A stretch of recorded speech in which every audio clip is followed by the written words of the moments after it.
Zia nous pral li chapitre 6 là, comme moi te dit nous que n'a li chaque chapitre yo ensemble. M'ta pese web si m'te kalil, mais n'a li la avec même rad là. Mais nous juste à faire on vidéo pour chaque chapitre yo, parce que moi connais que nous ta plus pay attention si nous pas li tout ensemble. Chapitre 6 là, wa fait rele vive Madoché. Chapitre 6. Même jour la nuit là, wa pat ka dormi.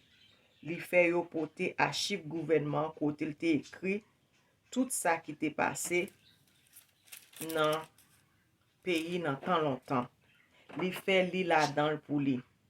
Dans sa yo li a te gen yon portion côté yo te raconté qui Jean Madoché te découvri complot de nan domestique confiance quoi bit temps à Teresh qui t'a fait poste devant chambre.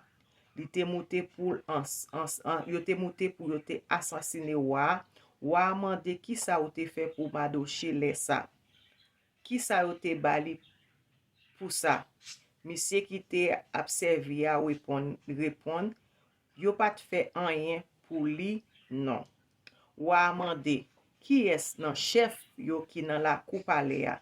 Lè ça Amant te fait rentrer dans la coupe palais a, li te vin mande wa pour li te prendre Madoché dans papot, li te paré a.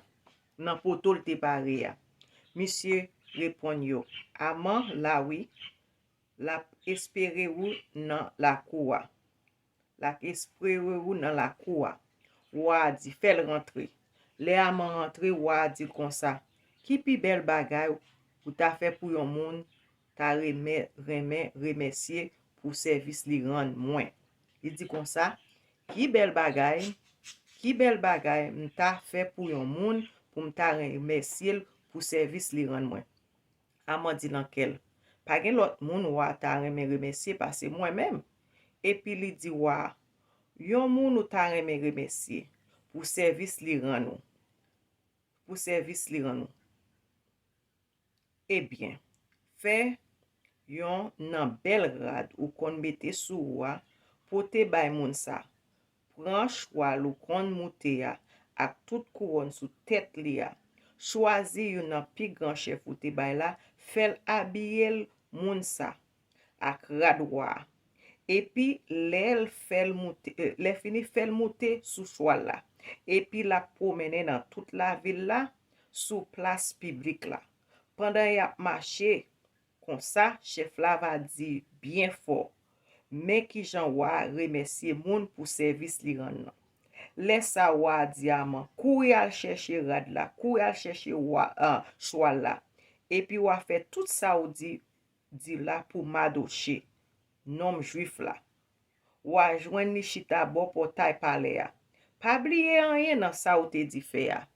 Amant prend rad ak chwal la li mette rad la sou Madoché. Li fait Madoché monter sou chwal la. Et puis amant promene sou place publique la. Pendant yo tap marché comme ça, li tap dit bien fort pour tout moun tande. Mais qui jan wa remercier moun pour service yo rend li. Après ça, Madoché tournel bon portail palais wa. Amant même kouya la kali, li bouche figil si tellement li te honte. Li raconte madame li tout ça ak tout zanmil yo, tout ça qui te rive. Le fini zeres madame li ak zanmil yo te gen bon comprendre. Li dit comme ça. Si Madoché c'est yon juif vrai, kounye a ou pap ka fe rien. Ou commence perdi pied devant. Ou met certain, c'est li kap krasé ou. Zanmil yo t'a parlé toujours.